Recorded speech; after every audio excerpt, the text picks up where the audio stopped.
This is On Shifting Ground. I'm Ray Suarez. No country in the world has more neighbors than China, with 14 land borders, and many more small nations living in the neighborhood.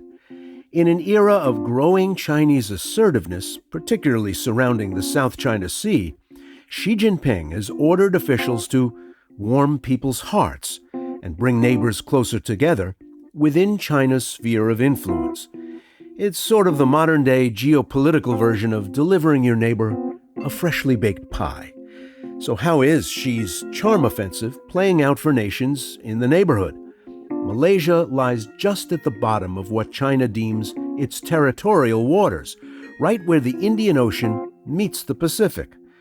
Americans might not know much about the ethnically diverse, oil-exporting nation in Southeast Asia, but Malaysia is one of the most important gateways between Europe and the Far East. Pull out your maps. Find the narrow Strait of Malacca, a 500-mile-long blue stretch west of Kuala Lumpur, right off the Malay Peninsula. A historic route in and out of Asia, the Strait of Malacca is one of the most important shipping lanes in the world, a key choke point for the trade and goods fueling the world's fastest-growing economies. Location alone might suggest Malaysia has had to navigate the awkward dynamic between China and the West, especially as tensions have ratcheted up between China and the U.S. The United States is one of Malaysia's oldest and closest military allies, and China is the nation's biggest trade partner. The geopolitical complexity leaves Malaysia in a tricky spot.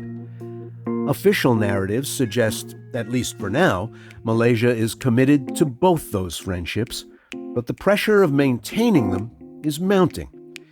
Where does a nation, perhaps already punching above its weight, go from here, and can it successfully continue to thread this precarious needle? Joining us now to discuss the tangled web of economics and politics is Liu Chintong, Deputy Minister of Malaysian Investment, Trade and Industry. We caught up with him at the 2023 Asia-Pacific Economic Cooperation Forum in Detroit, where he represented Malaysia's interests in meetings with the U.S., China, and other member economies. Minister, welcome to On Shifting Ground. Thank you. When you come to a place like Detroit on behalf of Malaysia, what's on the assignment list? What's on your to-do list? Well, I'm here to attend APEC meeting as well as IPAF meeting. I think these two meetings represent two different institutions of two different eras. The APEC organization was founded in 1989, at a time when the world emerged out of the Cold War, at a time when the world was a lot more optimistic. But it is good to have APEC around because everyone sits around the table, and that it is important to continue to have dialogue. Even we are dealing with a more tense geopolitical rivalry, that shouldn't stop countries from engaging each other, and the world will be a better place if we continue to talk. Well, for a long time, the tradition was to try to keep politics outside the door and just talk about economic issues. But economic issues and politics, they intertwine. They have to, don't they? Yeah. And the idea that you can take politics out of economy never really works. But it's important to know the politics. It's important to manage the politics. It's important to ensure that the world doesn't enter into a bifurcated world. It's important to ensure that we don't decouple from each other. The economies do not decouple from each other. And I think that is very important for Southeast Asian states like Malaysia. Malaysia depends on investment from China, from the United States, and from everyone else. So we do not want to choose, and we want to ensure that nations continue to dialogue, even if they are competing against each other. They compete with guardrails, they compete with some rules of engagement. How has your country navigated the very complicated world of the last 3 years with the twin shocks of the COVID-19 pandemic and the worldwide reverberations of higher energy and food prices in the aftermath of the Ukraine invasion? In terms of food prices, I mean, in Malaysia, there is a fuel subsidy that is still ongoing, and therefore core inflation did not rise very high. But of course, that put a strain on the budget. 15% of the budget goes to fuel subsidy. I mean, those are challenges that we will have to mitigate. Those are challenges that we will have to deal with. But of course, we are fully aware that the world has changed. We are now dealing with a political crisis of pandemic and future health crisis, climate emergency. We're dealing with financial inequality within our society as well as across the globe. We are also dealing with geopolitical crisis. Now, how to mitigate, how to manage, I really think that we need to have a lot more engagement. We need to find a new way with a fresh perspective. And this is perhaps the reason why meetings like APEC as well as IFPEP are important to a small nation like Malaysia. For a mid-sized country, Malaysia has an unusually long coastline. You cannot ignore the problems of rising ocean water, of your neighbors worrying about the future of sea level rise. Has decarbonization, has trying to put the brakes on rising temperatures featured enough in APAC meetings, featured enough in meetings concerning future economic ties and future trade? Well, there is going to be one whole sessions on sustainability. Whether it has featured enough, I think everyone has to do more. It is, well, in the case of Malaysia, decarbonization has become a very important agenda, but we will all need to do more. I don't think the world has done enough, but it doesn't mean that it has not started. We really need to do a lot more because the challenges of a climate crisis is now felt at our home ground. We are dealing with flood. In March, there was a major flood in my home state. We're dealing with heat wave everywhere. So consciousness among voters are also now heightened as far as climate is concerned. And perhaps that will also help politicians, help governments to focus their attention on decarbonization. Well, I guess if you live in a place like Malaysia, you live with this, whether it's coastline or seasonal rains, which are a very important part of your ecosystem. Is the average Malaysian on board in the way that maybe the average American is not, that this is an urgent question? I think political leadership is important. You need political leadership to carry public opinion. I mean, public opinion comes and go, rise and fall, but it's important to have political leadership to put the case to the people and to create the political framework as well as economic package in order to put this agenda on the table. Climate doesn't necessarily have to be just a cost center. It can also be a platform to create more new type of jobs, green jobs. It can also be a way to create new type of businesses. And that green economy conversation is now featuring a lot more in Malaysia. Companies are more aware. The Malaysian Stock Exchange has created an ESG counter in order to measure the commitment and also to measure carbon emissions of listed companies. I think these are attempts to soften the conversation so that it is both a cost center but also a growth area.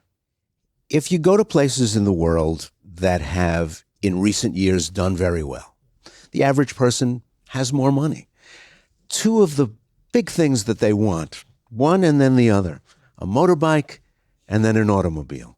And I'm sure Malaysians aren't that different from other people in Asia who aspire to have those things. Yeah, sometimes the challenge for Malaysia is that we became Americans before we got rich.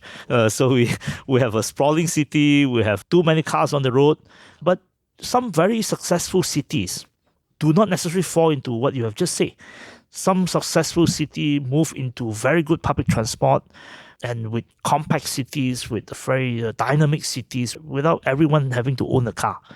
I think that sort of vision required time in Malaysia, but that is something that I have always hoped to achieve. But is that a tough conversation for aspirational people? It is a tough conversation. It is a tough conversation, but it is also a challenge for politicians like us to to shift the public debate and to show the benefits of a new way of doing things. Now, it is not easy, but it is interesting to see that in a car-dependent country like Malaysia, increasingly young people, those very young ones, do not necessarily aspire to have a driving license. Really? Yeah, I think this is sometimes change is a generation questions. But they do aspire to mobility, so you have to offer them a choice. Yeah. So you need to offer mobility. You need to be able to offer good public transport, which we're still at a very early stage. Malaysia is part of the process of reimagining APEC. What do you want it to be? Where should it be going as an organization of very diverse countries with very diverse interests and very diverse economies? What will hold you together in 2025, in 2035? Malaysia is not a stranger to organization that has very diverse countries. ASEAN is an organization that has the economy such as Singapore, as well as Laos. The difference in level of development is huge. In terms of political system, ASEAN has democracy, something in the middle, and it has also a communist state within the ASEAN structure. So we are not alien to the idea that we coexist in an organization that has people or country coming from very diverse background. And I think we are used to it. We're used to it. We're used to organizations that consist very diverse interests. And sometimes you don't expect the organization to achieve a lot, because the fundamental reason why this organization exists is to prevent disaster, is to prevent that we go into accidents, we go into battles, or we go into fights unnecessarily because there was no open channel of discussions.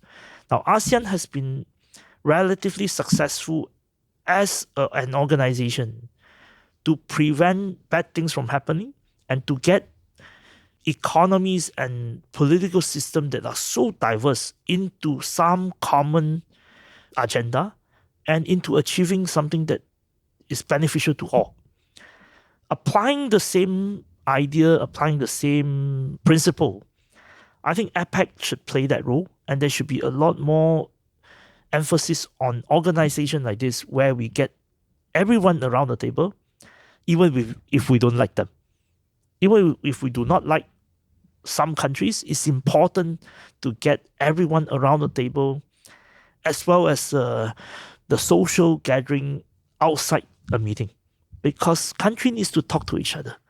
And learning from the lessons of Cold War, it is those engagements that ensure that the world doesn't break up, and when there is a crisis, there is a hotline.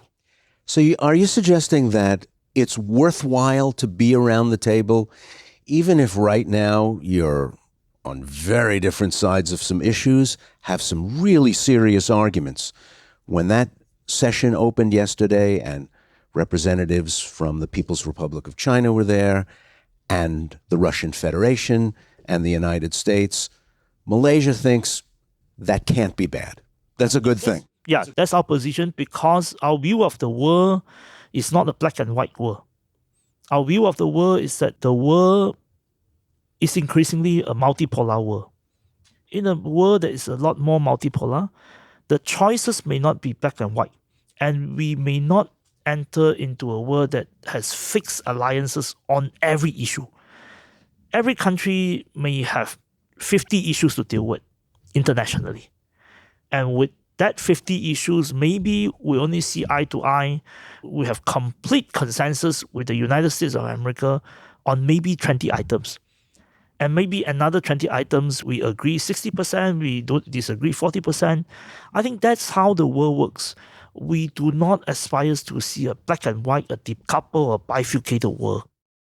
You're an optimistic guy? It sounds like it. Oh, we have to.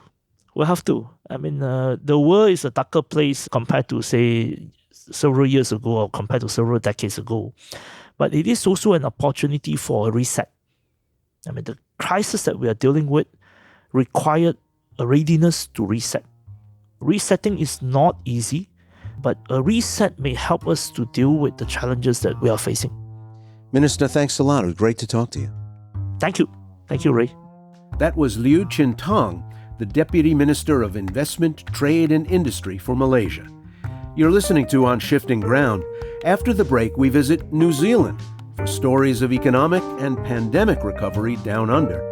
If you missed any part of this conversation or want to catch up on other international stories, download our podcast on Apple, Spotify, or wherever you get your podcasts.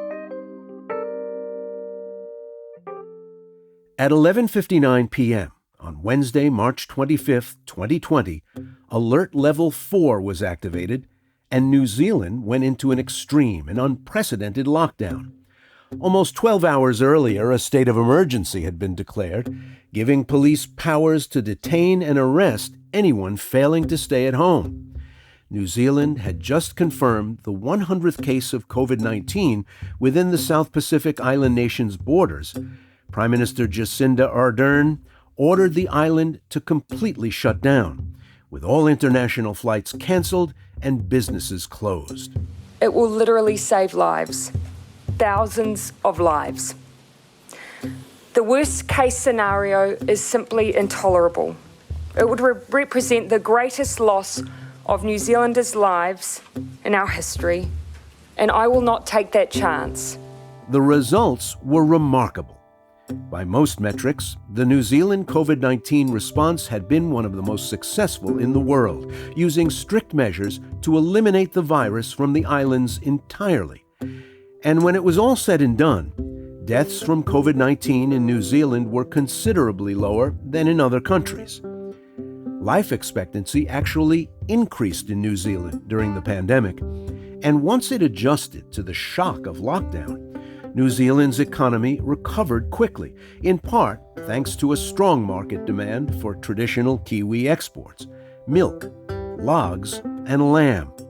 In 2021, New Zealand played host to APEC, the economic summit of 21 Asian Pacific nations, where the question of managing the economic and health effects of COVID-19 was front and center. In my recent Detroit visit, I sat down with New Zealand's chief APEC negotiator, Vangelis Vitalis, to see how Aotearoa has kept to its 2021 vision. How are the members in their various ways emerging from the pandemic? How's New Zealand doing? Yeah, so look, I think we're all in what we might call a recovery phase, and it's been differentiated across the membership. But I think we've all weathered the COVID pandemic well. It was a global and regional human catastrophe in many ways. But I think what was really interesting about the way in which APEC was able to respond was in very, very practical ways. So when COVID hit, it meant, for example, that New Zealand had to host its entire year digitally. So it was the Zoom year. You know, we'd hoped to bring all 20 of our colleagues to New Zealand to welcome them to our country, but unfortunately that wasn't possible, so we had to do it digitally.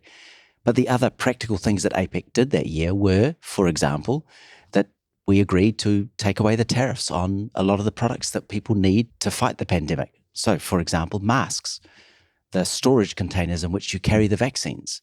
We discovered absurd situations where the tariffs on masks were up to 15% across the APEC membership.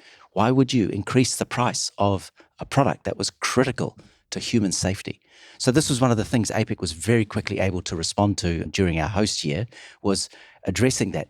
And it wasn't just that. We also looked at logistics. So how do you move some of these products across borders quickly? It's not just getting it across the border, it's getting it out to the populations to get the vaccine in the arms of people. What was it that APEC could do? How would we be able to facilitate that? What we did was we had a series of guidelines and procedures that then the customs administration procedures of all APEC economies then implemented. Effectively, what we had were COVID fast lanes, so that products that arrived that were clearly designed to address and help us manage the pandemic, they would be expedited through customs. So to give you again a practical example from our host year, we discovered that it was taking some vaccines up to 10 to 14 days to cross borders. By the end of the year, those vaccines were moving within hours across the border, across our region. So again, because of the customs procedure, the norms that APEC created that we implemented at the border, our customs authorities, we were practically able to assist the pandemic. So APEC made a real contribution to that. That's a great example of how having a vessel, having a convening mechanism for clearing out these issues really works. And it's not a knock on the organization, but for a long time, APEC has been basically, hey, let's talk about economics. No politics, please. We're APEC. Does that still work in the 21st century, where some of the tensions in between the way various member countries have decided to run their show? Can you really avoid politics in 2023? I think APEC's a very good example of an adaptive organization that responded to the change situation. So, for example, the pandemic, that was a health problem, but we quickly understood that it was also an economic problem that we needed to deal with within APEC. It's also clear that the geopolitical situation and, of course, the illegal invasion by Russia of Ukraine is not something that the APEC membership can ignore. And that also, of course, plays out in the way in which the organization looks to address those issues. It certainly makes for much more challenging discussions because, of course, the membership does include Russia. That does make it more challenging to address some of the big issues that we grapple on. But I think one of the strengths of APEC is that it has found a modus operandi. It has found a way with which to try to advance the agenda, notwithstanding those actions. So, sort of stipulate, there's a lot we can't agree on, but decarbonization is something that everybody can agree on. Is that providing a locus around which the organization can coalesce? Because literally it's in everybody's interest. Yeah. Look, that's a really good example of precisely the challenge that you just described. Can APEC respond? 3 or 4 years ago, it was impossible for APEC to talk about climate change because people said, well, that's not something that we deal with. Climate change is now an embedded part of the Aotearoa Plan of Action. The Aotearoa Plan of Action is in our host year, our big objective was to develop this plan of action that would provide the 20-year work program for the 21 economies. And that 20-year work program includes climate change. So fundamentally, the organization has responded to the big, pressing, urgent challenge. And it talks about things like, what are we going to do about environmental goods? How are we going to address fossil fuel subsidies? What kinds of big kind of challenges can we deal with when we know that our group, the 21 economies, we account for nearly 50% of global emissions ourselves. So we have a responsibility here, and APEC has found ways to respond. So New Zealand, for example, has put in nearly $5 million into a big climate fund to help APEC economies in this transition that we're all going to have to grapple with. How do we deal with it, and where is the APEC comparative advantage? And that's what the work of APEC is really focused on. For those of you who aren't familiar with that term, Aotearoa, I understand that's the indigenous name for New Zealand? That's right. Okay, well, look it up, you at home, and look at a map, because New Zealand is pretty far away from a lot of the other members of APEC and a trading nation at the same time, which means decarbonization presents some peculiar challenges for New Zealand, because if you get on a jet plane, if you fuel up a tanker or a cargo ship, a container ship to take goods to someplace else on the planet, you're already a big footprint country for a little country. Yeah, I think it's an interesting discussion to have. A couple of observations on that. I think, yes, absolutely, a very export-dependent economy like New Zealand, a major global agricultural producer. I think it's really important when we talk about the footprint to talk about life cycle. So how is a product produced onshore? What is the carbon intensity of that production? And then if you're thinking about exports, it's not simply the transport that you need to calculate. Of course, you calculate the emissions from transport, calculate also the emissions from the production. That's where the really interesting work is now being done. So, for example, in the UK, the Trade and Agriculture Commission that reported to the UK Parliament said that the best climate-friendly meat product that you could buy would be from New Zealand, notwithstanding the fact that it would come all the way across the world, but because of the way in which it's produced in New Zealand. So free range, without the carbon embedding, without using shelters and heating systems for those cows, meant that actually the best thing you can do for the climate is to buy the product from New Zealand, because a life cycle analysis will show you that the footprint is actually a great deal smaller than the product that was shipped in just from up the road. Is there a move, not only in New Zealand, but across the organization, to take on those life cycle questions? Because there are false economies. I mean, the ground is littered with false economies when we talk about what it takes to produce something, what it takes to get it to an end user, and what happens to it after we use it? So I think those are great questions. I think one of the things that APEC has done very well is put, for example, the question of fossil fuel subsidy reform on the agenda for us as a group of economies that's a major contributor internationally.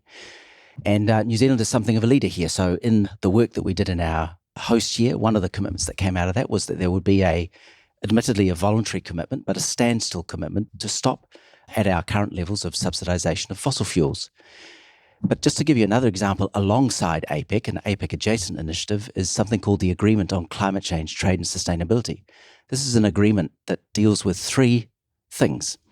One, it does the classical trade response, eliminate tariffs on environmental goods and remove barriers on environmental services. So take away the tariff on solar panels, make them cheaper, and therefore improve the uptake of them. The second thing it does is it looks at the concern you mentioned about the footprints. It says, let's not greenwash these eco-labels. Let's make sure these eco-labels actually represent science-based and genuine methods of measuring the impact of a product and its life cycle in terms of climate change. But the third, and I would argue the most significant thing that this agreement will do, is reform fossil fuel subsidies. It is a trade agreement that will say, if you don't follow through on those commitments, then this trade agreement will remove the advantages from you. In other words, fines and sanctions can be applied against you. Now, fossil fuel subsidy reform is a really interesting subject. Since 2008, the G20 and the G7 economies have said very piously every year that they must reform fossil fuel subsidies. Fossil fuel subsidisation since 2008 has massively increased. It's actually gone in the opposite direction. It's also worth remembering that if we could eliminate fossil fuel subsidies, that would be the equivalent of 140 UN members stopping all emissions tomorrow. So this would be enormous. And the Biden administration has, of course, signalled that through its executive order that it would like to eliminate those fossil fuel subsidies. And what we're looking to do in APEC is to support that US agenda and find ways to address those subsidies. Sadly, the agreement I described, this agreement that our former Prime Minister Jacinda Ardern launched, involves a number of significant economies, but we're all small. Costa Rica, Norway, New Zealand, Iceland, in many ways, the goody two-shoes countries on climate change. But it is going to be an open plurilateral agreement. So the idea is that once we conclude that agreement, we'll be saying to the G20, here's an agreement that actually reforms fossil fuel subsidies. Tell us why you can't be a member. Are there conversations around these issues that sort of just talk themselves into impasse? Because among the members are some of the biggest fossil fuel producers on the planet, including the United States, including aspirational ones like Indonesia and actual ones like Brunei, that their whole economy is based on the production and distribution of fossil fuels. And is there a point where you stare across the table and they just shake their head and say, sorry, can't go with you there? So I think that's one of the big challenges we have, is that there are indeed that sort of perspective that you've just described. But I do think that the fact that the G20, which includes many of the economies you just described, and the G7 also includes many of the economies you just described, have sort of publicly and annually declared that they want to reform fossil fuel subsidies, and they understand how significant reform would be for climate change mitigation. I think it's probably time that people need to call that out, and they need to say, how do you match the rhetoric that you say you want to do this? Here's something that would actually make a difference. And in APEC, one of the building blocks that we're trying to do is to get this sort of voluntary commitment to work together to say, let's have a standstill on subsidization. The agreement on climate change, trade and sustainability, this agreement with Switzerland, Norway, Costa Rica, New Zealand and others, is a legal treaty designed to actually address this. And it'd be really interesting to hear, perhaps you can ask them, why they can't be members of that when they don't mind the rhetoric, but they are not really up for the action. Has history dealt New Zealand a peculiar hand, leaving you the possibility of being a bridge in this conversation through history and tradition, form of government linked to Europe historically and linked to the islands of the South Pacific, a place that has been dependent on external trade and at the same time linked by language and tradition to other places in the world, while being very much a Pacific nation. Are you able to be a bridge builder in this regard?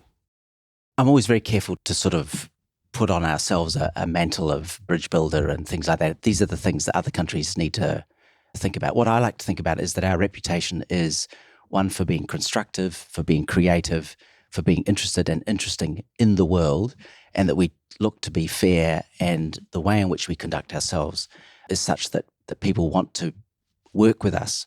We do care about these big challenges. We haven't talked about global fish stock collapse, what's happening in deforestation. These are all subjects that have global transboundary effects that really worry all of us. And New Zealand certainly wants to do its bit, working with other partners, and APEC is the perfect place in which to have that.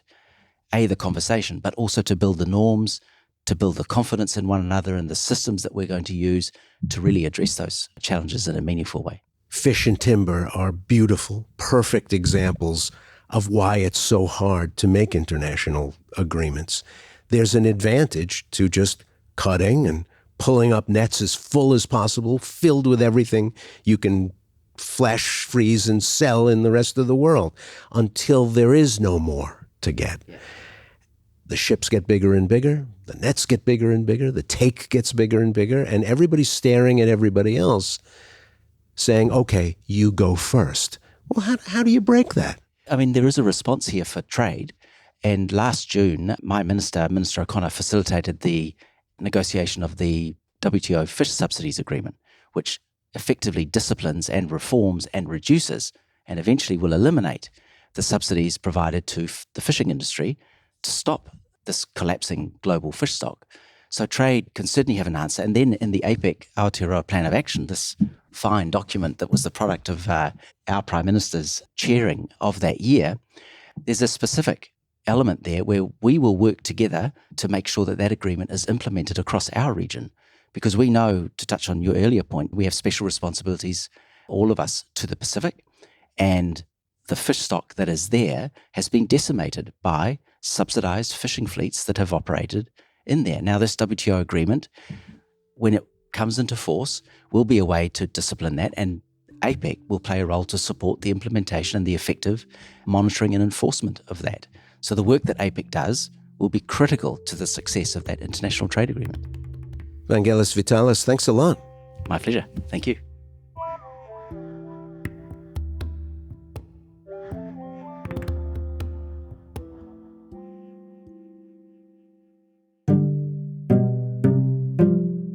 You've been listening to On Shifting Ground, produced in partnership with KQED, with funding from listeners like you.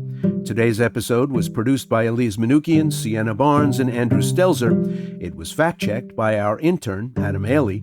It was mixed and mastered by Matteo Schimpf. Additional production and engineering were provided by Rob Spate.